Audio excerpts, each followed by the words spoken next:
Since our first video, we're trying to find one thing. That one thing is कि जब मेरा purchase manager ऑर्डर करता है then he needs to tell the supplier कि मुझे इतने यूनिट्स चाहिए. Well for that we saw few things. हमने देखा कि हमारा रियल वर्ल्ड और बुक वर्ल्ड बहुत डिफरेंट है. If it was a real world we knew कि हमें ये सारे सिनेरियोज कंसिडर करते हुए हमारा ऑर्डर सेट करना है.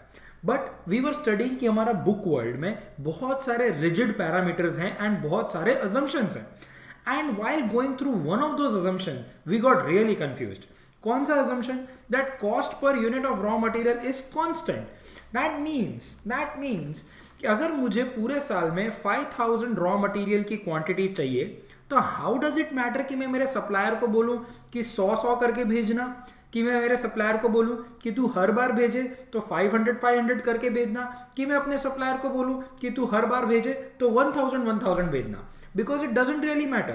If I am getting 5000 units as 100 units के बैच में तो भी मुझे टोटल तो 5000 यूनिट्स ही चाहिए क्योंकि मेरा एनुअल रिक्वायरमेंट तो 5000 ही है. Even if I am getting in the batch of 500 कि हर बार रॉ मटेरियल आता है तो एक ट्रक में 500 यूनिट्स मेरे पास आते हैं, इट स्टिल डजंट मैटर क्योंकि मुझे पूरे साल में तो कितने चाहिए 5000 ही चाहिए. And it still doesn't matter कि मेरे पास 1000 यूनिट्स के बैच में आए. क्यों? क्योंकि अगेन पूरे साल में मुझे कितने चाहिए, सिर्फ 5000 चाहिए. And if the cost of raw material is constant throughout any batch size, कि मैं छोटा क्वांटिटी मंगाऊं कि बड़ा क्वांटिटी मंगाऊं, विच इज टोटली रॉन्ग. कोई भी सप्लायर एक साथ ज्यादा माल मंगाने पर आपको डिस्काउंट देता और देता ही है. But still if this is constant and if it is not going to change then मेरी total cost at all the levels were same. So I got confuse कि क्या फर्क पड़ता है 100 करके मंगाओ, 500 करके मंगाओ कि 1000 करके मंगाओ. Every time I have a call with him I can just tell him any random number और बोल दूंगा ये भेज दो मेरे यहाँ पर. But then I realise that total cost is not just the total cost of purchasing the raw material. इसमें ये भले मेन हीरो है बट दो सपोर्टिंग हीरो है. हर टाइम मैं परचेज करता हूं तो दो कॉस्ट परचेज के साथ एसोसिएटेड है और वो दो कॉस्ट जो परचेज के साथ एसोसिएटेड है वो कौन से हैं? Total ordering cost of raw material and total carrying cost of raw material. Correct. अब हम समझते हैं यहां से आगे. So what is total ordering cost and total carrying cost? हमने अजम्पशंस पढ़ते टाइम एक और अजम्पशन देखा था दैट मेरा buying cost which is nothing but the ordering cost. The buying cost per order is also fixed and known in advance and the carrying cost per unit per annum is also fixed and known in advance. इसका क्या मैं ऐसा interpretation निकालूं जैसे ये भी constant था, ये दोनों भी कांस्टेंट हो गए, तो जैसे ये हमारा टोटल कॉस्ट कांस्टेंट आया था क्या हमारा ये भी कांस्टेंट आएगा हर लेवल पर? स्पॉइलर अलर्ट, नहीं आएगा. अगर ये आता तो हम ये चैप्टर पढ़ ही नहीं रहे होते. करेक्ट. सो लेट्स अंडरस्टैंड कि ऐसा क्यों होता है. Before we understand let's take a figure.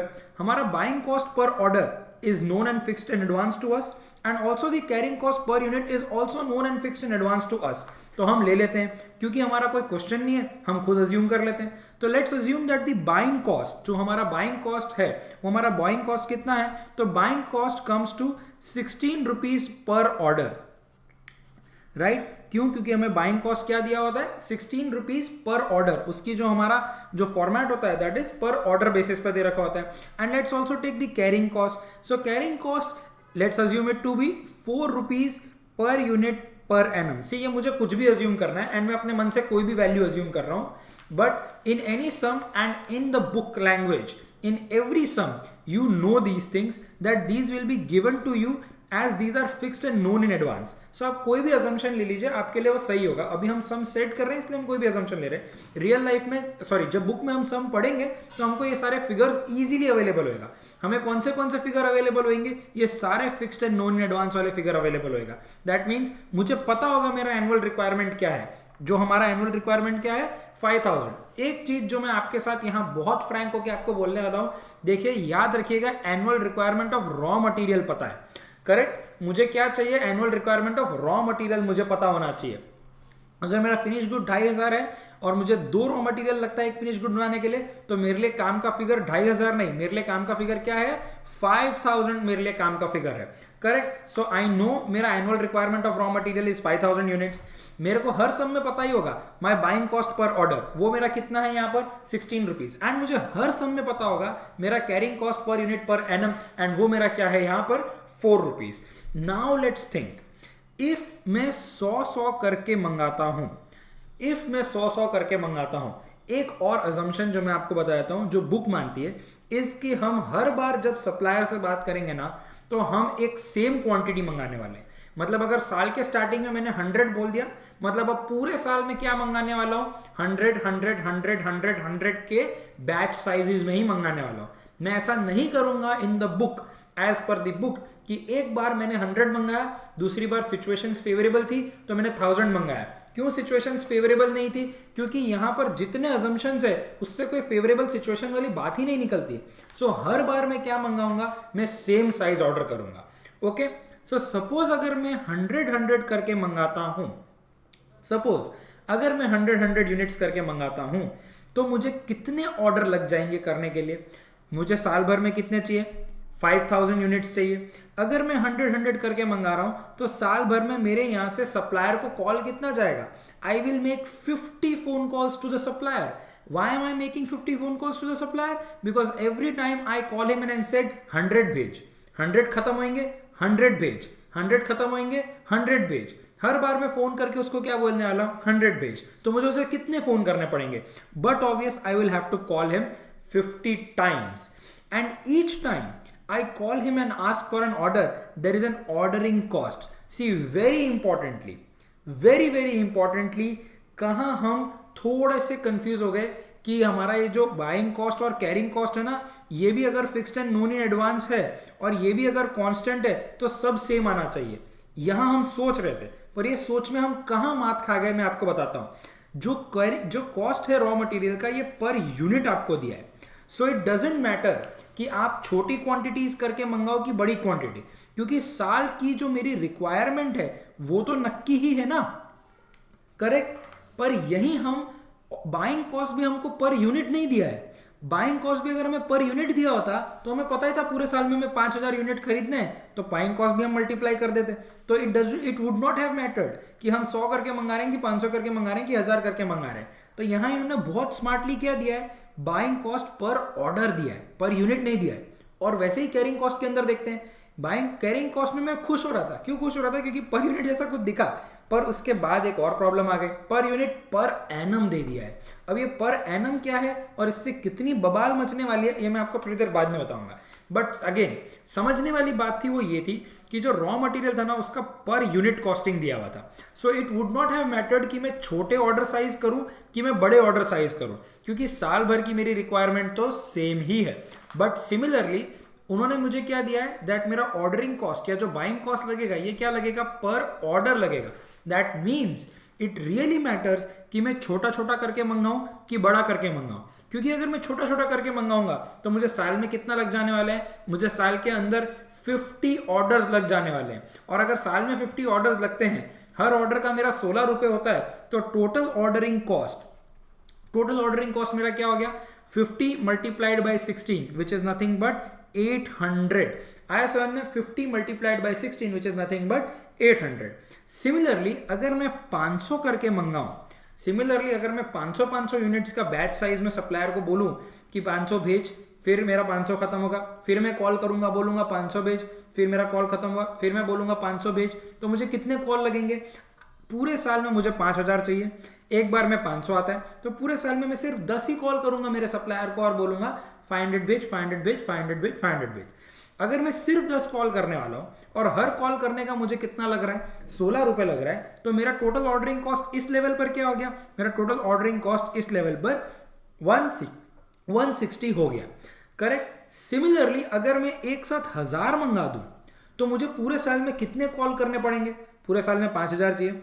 आप एक बार में 1000 मंगा रहे हो, 1000 आएंगे धीरे धीरे खत्म होंगे, फिर 1000 आएंगे धीरे धीरे खत्म होंगे। इस तरीके से मैं पूरे साल में सिर्फ 5 ही कॉल उसको करूंगा। सो एक कॉल का 16 रुपए, तो 5 कॉल के मेरे लिए कितने लग गए, 80 रुपीज।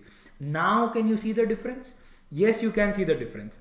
अगर मैं 100 की क्वांटिटी में मंगाऊं या फिर मैं 500 की क्वांटिटी में मंगाऊं, देन मेरा टोटल कॉस्ट में डिफरेंस आ रहा है। मेरा टोटल परचेज प्राइस है ना, वो तो सेम ही है, यहाँ भी 50,000 है और यहाँ भी 50,000 ही है मेरा परचेज, जो मेरा परचेज प्राइस पर यूनिट के हिसाब से देखें तो, क्योंकि पूरे साल में मुझे क्या चाहिए, 5,000 चाहिए एंड पूरे साल का रेट तो फिक्स ही है 10 रुपये, तो यहाँ क्या हो गया 50,000। तो मेरा परचेज वाला जो पार्ट है ये तो नक्की है, पर क्या मेरा टोटल ऑर्डरिंग कॉस्ट भी सेम है पूरे साल?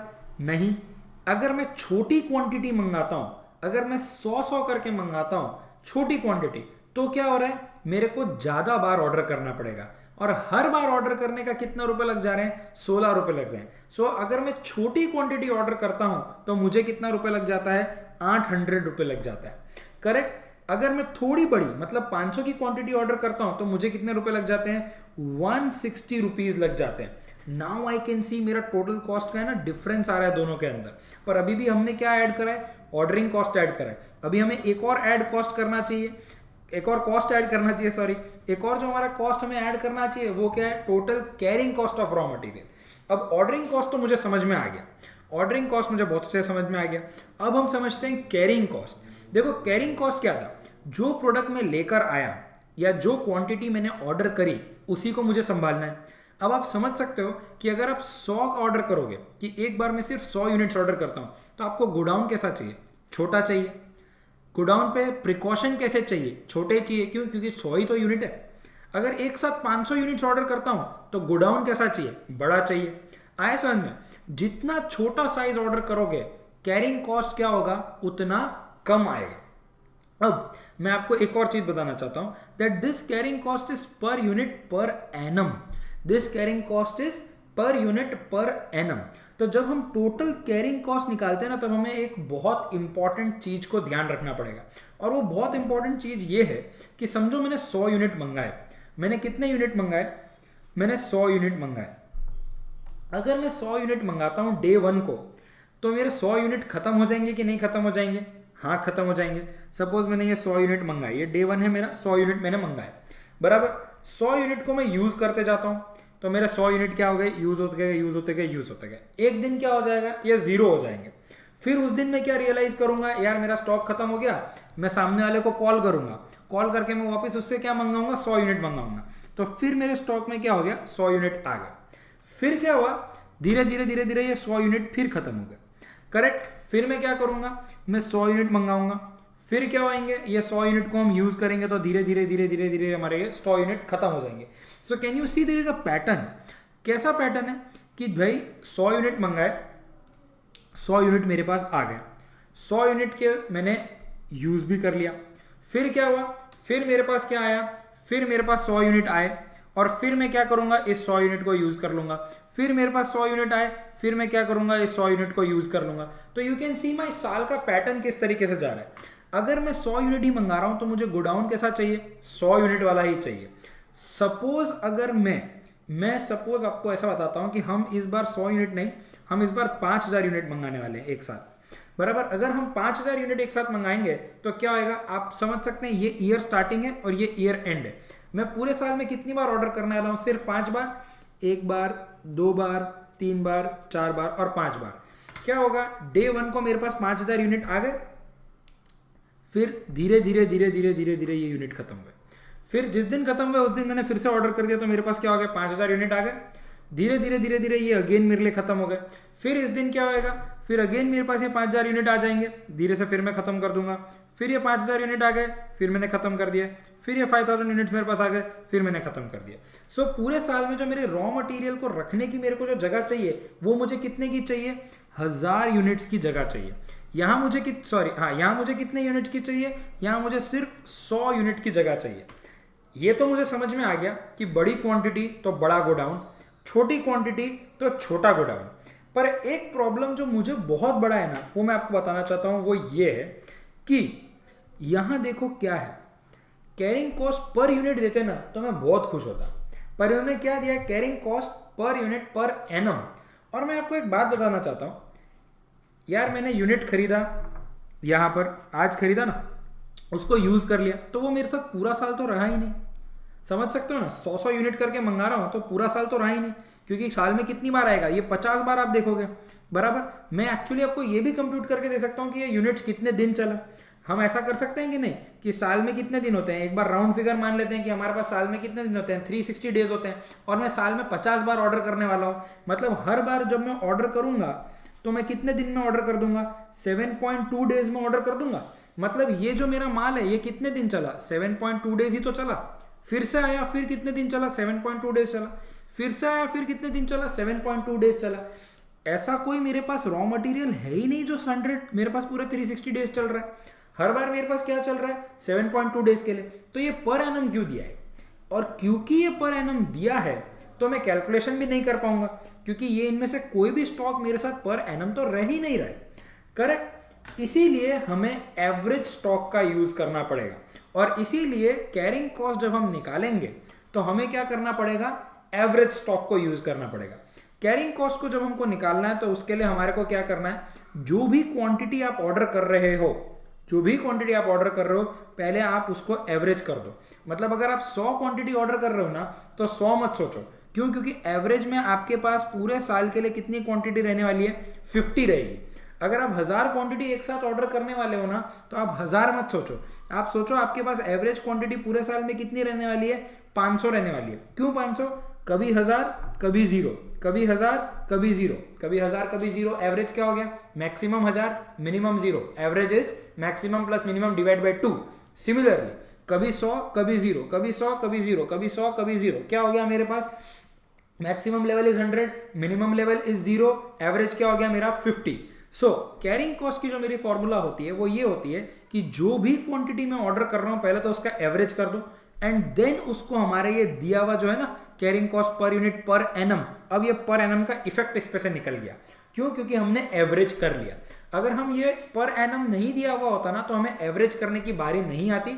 हमें पता ही है कि हमें कितने यूनिट कैरी करते हैं और उसका हमारे को कितना यूनिट का प्राइस लग रहा है, बट जस्ट बिकॉज ये carrying cost per unit per annum के टर्म्स में दिया होता है, हमारे पास एक प्रॉब्लम है, और वो ये प्रॉब्लम है कि हमें क्या करना पड़ जाएगा, एवरेज करना पड़ जाएगा। क्योंकि कोई भी रॉ मटेरियल हमारे साथ पूरे साल तो नहीं रहता है, आता है कंज्यूम होता है, फिर आता है फिर कंज्यूम होता है। तो इसी तरीके से क्या हम इस फॉर्मूला को यूज करके टोटल कैरिंग कॉस्ट निकाल सकते हैं, हर अलग अलग लेवल का निकाल सकते हैं। देखो कितना है, फर्स्ट में हम 100 यूनिट्स मंगा रहे हैं। अगर हम 100 यूनिट्स मंगा रहे हैं तो मेरी एवरेज क्वांटिटी क्या हो जाएगी, Q/2 मतलब 50।